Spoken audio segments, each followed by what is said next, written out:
गेले महिनाभर इथे महाभारत वाचन आणि श्रवण याच्या संदर्भात एक मला वाचनात आलं FB लेख सुनीता विल्यम्स. बहुत जणांनी ऐकलं पण असेल, वाचलं पण असेल, पण मला तुमच्याशी शेअर करावं असं वाटतं. सुनीता विल्यम्स यांचे धक्कादायक खुलासे.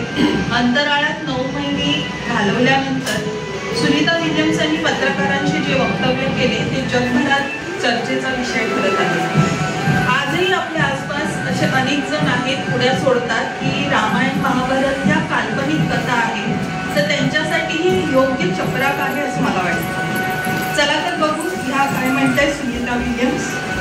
माझं अंतराळात अडकणं ही देवाची इच्छा असल्यासारखं वाटत होतं. जेव्हा मला अंतराळात 20 दिवस झाले होते तेव्हा मी जणू मृत्यूशी सामना करत होते.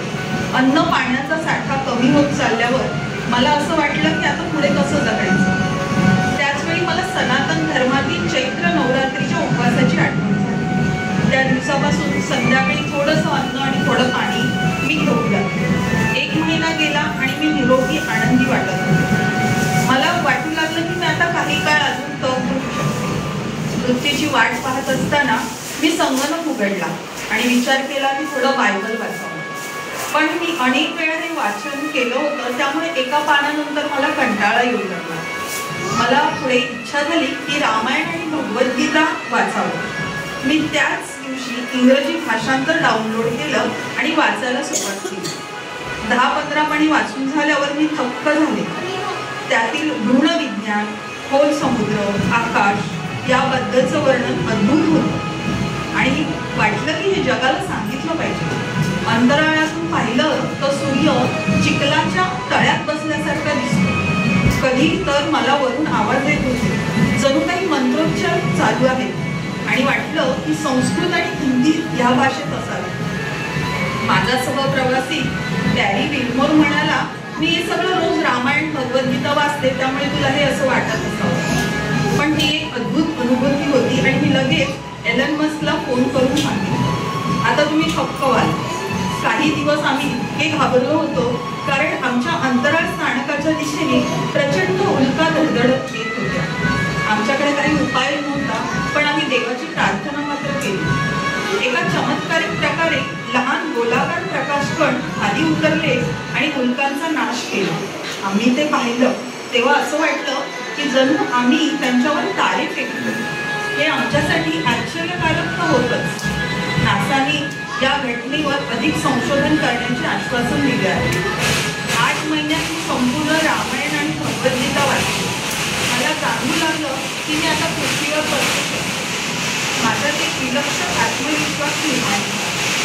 एप्रिल महिन्यात सूर्यास्ताच्या वेळी सिंहासारख्या एका जीवासोबत माताजी व त्रिशूल घेतलेली एक आकृती पृथ्वीवर उतरताना दिसली. ती आकृती पृथ्वीच्या वातावरणात प्रवेश केल्यानंतर अदृश्य झाली. ती कुठून आली हे समजत नाही. मी आणि बॅरी विल्मोर तिचं निरीक्षण करत होतो. असं वाटलं की ती आकाशाच्या एका विशेष थरातून खाली आहे. त्यामुळे मला समजलं की आकाशाचे एकापेक्षा जास्त थर असतात. कितीही विचार केल्यावर आम्हाला हे उमगलं नाही. हे उडणारे घोडे गेले कुठे? नंतर मला न्यूयॉर्क टाइम्समधील एका अहवालात दिसलं. त्यात हडसन नदीवर चंद्रोकर दिसत होते.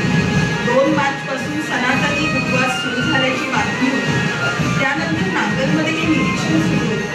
आम्हाला जाणवलं की आता पृथ्वीवर उपवास संपवण्याची वेळ आली आहे. मला वाटतं की हे देवाच्या आशीर्वादाने येणारे देवदूत होते. मला वाटतं की सनातन धर्मातील भगवद्गीता खरी आहे. आता माझं संशोधन वेदांच्या विज्ञानावर आधारित असेल. ऋणविज्ञान, खोल समुद्राचं विज्ञान, मला खगोलशास्त्राविषयी सर्व काही शिकायचं आहे. नासामध्ये वेदांच्या अलौकिक शक्तीवर संशोधन करणाऱ्या नवीन विभागाची स्थापना देखील करण्याचा प्रस्ताव देण्यात आला आहे. आता तुम्ही ऐकली असेल म्हण, तीर्थपण आणि स्वार्थपण. आता हा जो विषय म्हणजे हा तीर्थ होता. आता मी स्वार्थ काय असतो ते सांगते. गेले 15 वर्ष मी वास्तुशास्त्र या विषयाचा अभ्यास करत आहे. वास्तुशास्त्र म्हणजे काय तर अष्टदिशा, पंचमहाभूते, विविध ग्रहांकडून येणारी वैश्विक ऊर्जा, चुंबकीय शक्ती या सगळ्यांचा मानवी जीवनावर होणारा परिणाम आणि त्याचा सुरेख संगम करून आपल्याला निर्मिती करायची आहे घराची, ह्या अभ्यासाला वास्तुशास्त्र म्हणतात. थोडक्यात काय तर निसर्गाशी साधर्म्य. वाचन करत असताना महाभारताचं मला एक उल्लेख लक्षात आला. त्यावेळी होतं की पांडवांनी छान घर बांधलं. घर कुठे हो, राजमहालच होता तो. पण त्याकरता कृष्णाने मयासूर ह्या वास्तुतज्ञाची निवड केली. मयासूर हा राक्षसांचा वास्तुतज्ञ होता. त्याला देवतांचा वास्तुतज्ञ विश्वकर्मा सहज निवड करता आली असते विश्वकर्मांची, पण मयासुराची केली. कदाचित त्याच्यामुळे महाभारत घडायचं होतं आणि आपल्या शेकडो पिढींना आणि आपल्याला हे ज्ञान मिळालं कदाचित गीतेचं, त्यामुळे असेल कदाचित. मयासुरांनी पांडवांच्या घराची छान मस्त निर्मिती केली. अगदी डोळे दिपावीत असं त्या राजमहाल बांधला. कौरव आपल्या बंधूंचा राजमहाल बघण्यासाठी आले, पण शेवटी तो मयासुरच. शेवटी त्यांनी एक खूप मोठा वास्तुदोष त्या घरामध्ये पेरून तर तो असा होता, घराच्या ब्रह्मस्थानामध्ये त्यांनी असा आभास निर्माण केला की जिथे पाणी आणि खड्डा होतं, पण वाटावं की ती जमीन आहे. समोरच्याला बघितलं तसं वाटेल की ती जमीन आहे, पण तो घराच्या ब्रह्मतत्वामध्ये खड्डा आणि पाणी. कौरव जेव्हा फिरत होता त्यांचं घर बघण्यासाठी, बघता बघता तो त्या जमीन वाटली त्याला, पण तो त्या खड्ड्यात पडला आणि वरून द्रौपदीला मात्र खूप मोठ्याने हसू आलं. मग काय, दुर्योधनाचा अपमान झाला आणि तिथून पुढे सगळं महाभारत घडलं. सांगण्याचा मुख्य अर्थ हाच की वास्तुशास्त्राचे इतिहासात पण पुरावे आहेत. ब्रह्मतत्वामध्ये खड्डा आणि पाणी असू नये. आता आपल्या घरामध्ये खड्डा आणि पाणी ही गोष्ट कुठे येते तर टॉयलेट. तर घराच्या ब्रह्मतत्वात टॉयलेट हे असू नये.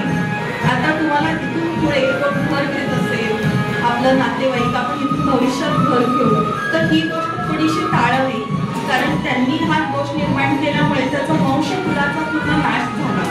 जेव्हा ब्रह्मतत्वामध्ये खड्डा पाणी असतं तेव्हा संकटांची मालिका